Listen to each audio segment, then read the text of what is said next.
This nocturne sits in that sweet spot in that it's not really overplayed, but it is very famous. I mean, if you decide to learn this piece and you go through with it and you perform it, you're liable to break the house down. Believe me. So I'm gonna take it apart very slowly. First, I'll play it for you, of course, give you a sense of the music, maybe the first 15 seconds of it. Then the tutorial will begin, and I'll really take it apart and show you exactly how to learn it yourself to make it as easy as possible. It doesn't have to be that complicated. So here it is. I'll begin with the first few bars, and then we'll get started with the tutorial.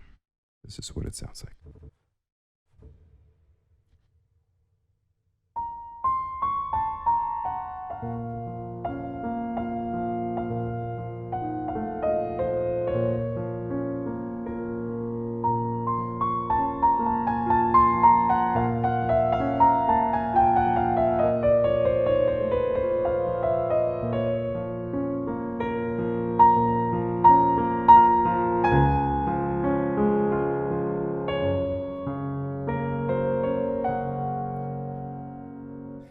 That's roughly where I'll stop.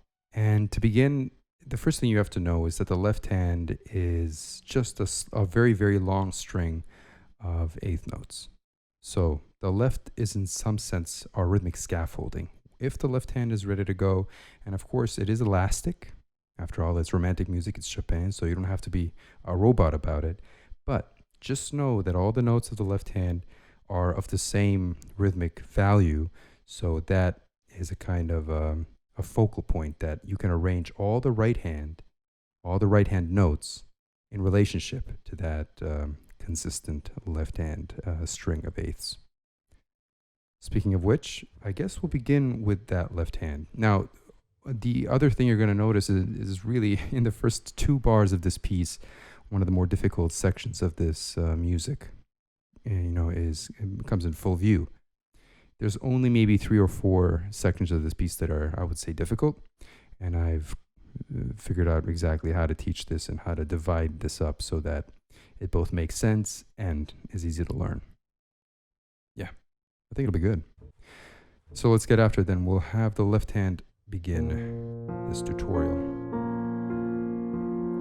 This arrangement of notes, we have a few notes going up, one down, and then an octave above.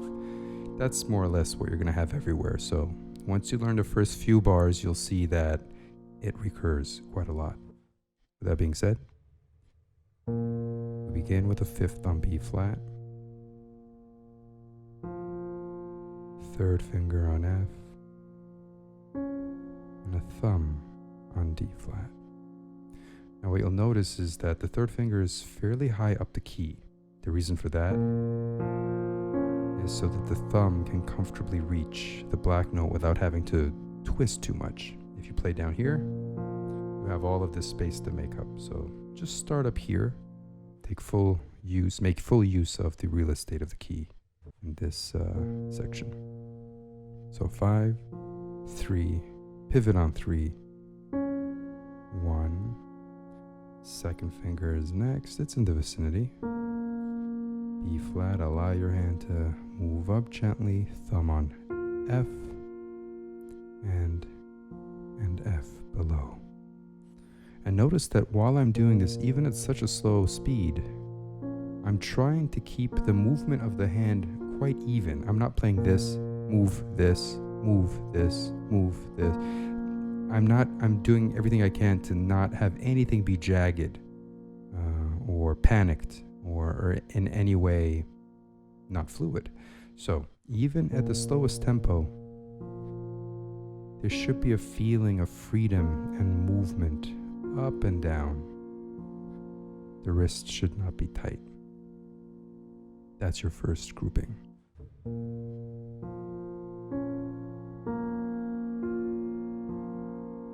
Like that. Everything pulled up. And then release and move back to the next one, which begins the same way. We have a 5, a 3. Now a little further. E flat with the thumb. Second is more or less in the vicinity. And then same F octave.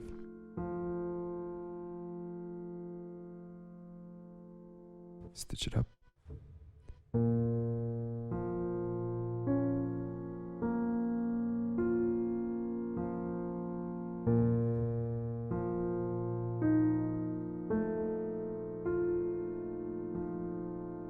Now, I will say that in these first few bars, I'm going to go really into detail in terms of the technique required.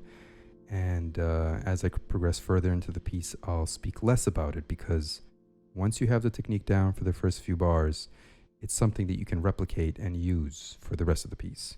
So, very easy, very smooth, very loose wrist.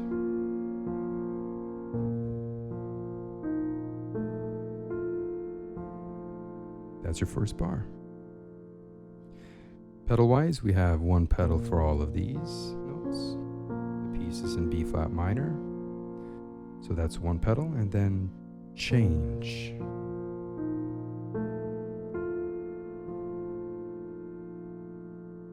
Moving on to the next bar, we begin the same way we began the first of these bars. So this again. And we do that twice.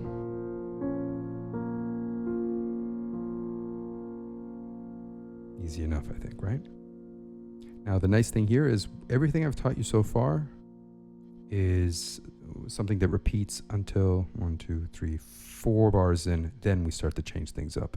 So if you have what I've given you in hand, we've already learned the first 4 bars of the piece for the left hand. Let me play you the first 4 bars with no pausing, just the left hand, and then we move on to the right.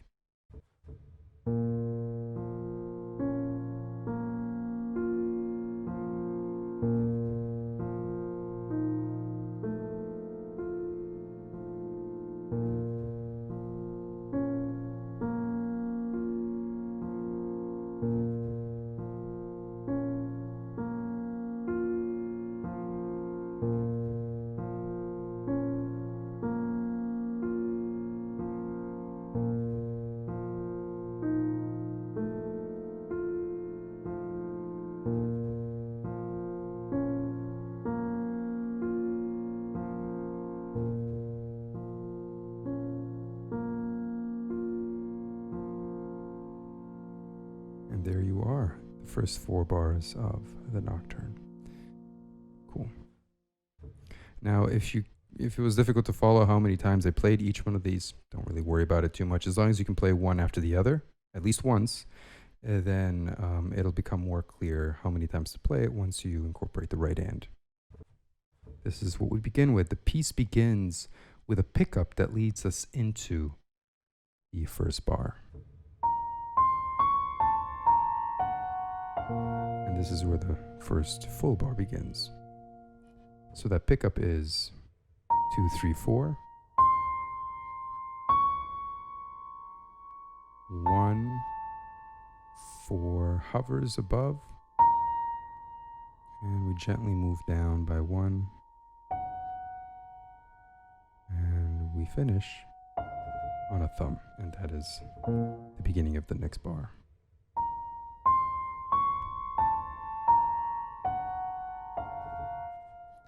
And just notice that it's possible to do this move from here to here in one movement. It's not one position and then hook, next position. Try to make everything as connected and as fluid as possible. That requires your wrist to be very smooth here. So keep a very supple and flexible wrist. So we'll begin quietly and then do a little bit of a bump in terms of dynamics. And then here we are into the next bar. So the next bar is as follows. We have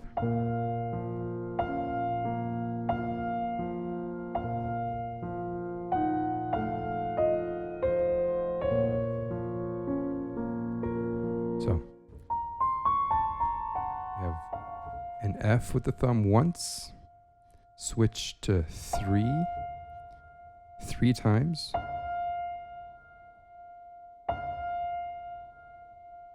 and then our next position is 4th finger on G flat, That's 4, 3, 2, 1. That leads us to the next bar. 2, a long 2. That resolves gently to a B flat. Take a few moments, make sure the right hand is in place.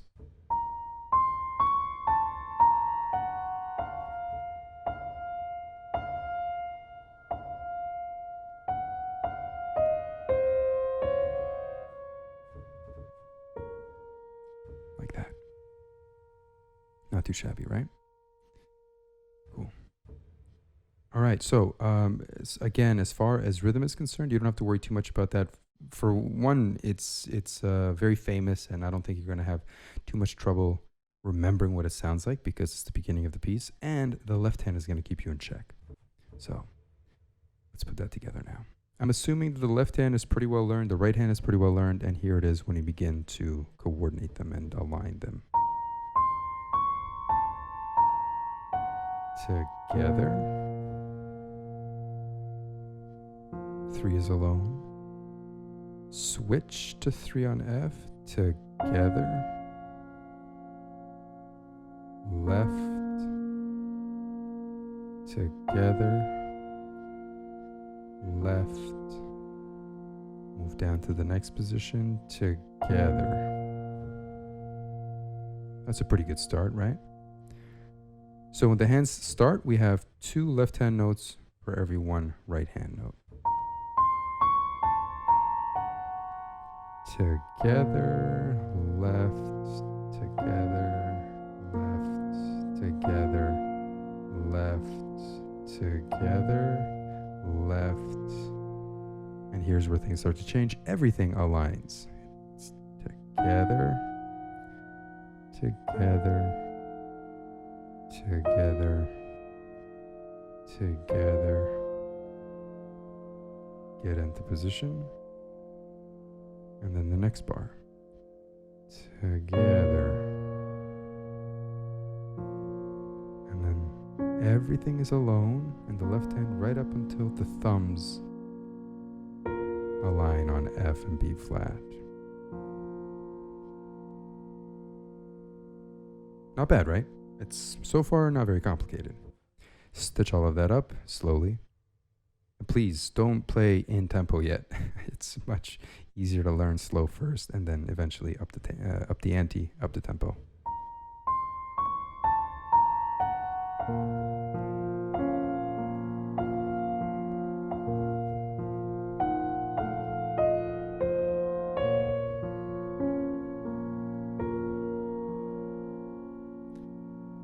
Cool.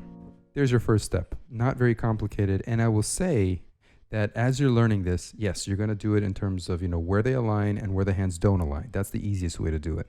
And that's the way I'll be teaching. But as you get better at this, you will find a freedom, or you should find a freedom where the right hand simply plays its melody, sings its melody with some reference to the left hand, but not in lockstep.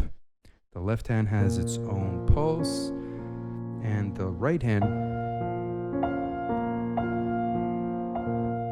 you can kind of have them misalign a little bit, have the music breathe. So initially everything is going to be, pretty methodical, what aligns and what doesn't, but eventually there's going to be a freedom that emerges and you won't have to worry about, thinking about where the hands align and where they don't.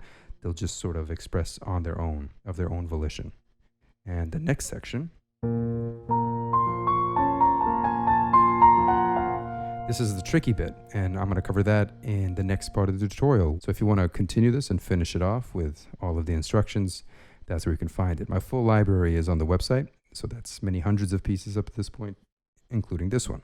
The sheet music will be up there as well. And I'm going to take apart this difficult section as well as every other difficult section and really show you the simplest way to learn it. It doesn't have to be that difficult. I remember how it was to try to align septuplets and, groupings of 11 and 13. This one's 11, by the way. And the next one after it is a grouping of 22 notes. So to try to align the hands, grouping of 22 over a left hand that has 12, it's a little bit awkward from time to time. So I'll show you exactly how to do that on the website. So have a look. It's free to try, and we'll continue on forward. This is going to be a good one. I'm looking forward to teaching this one. It's going to be good. All right. See you in the next part.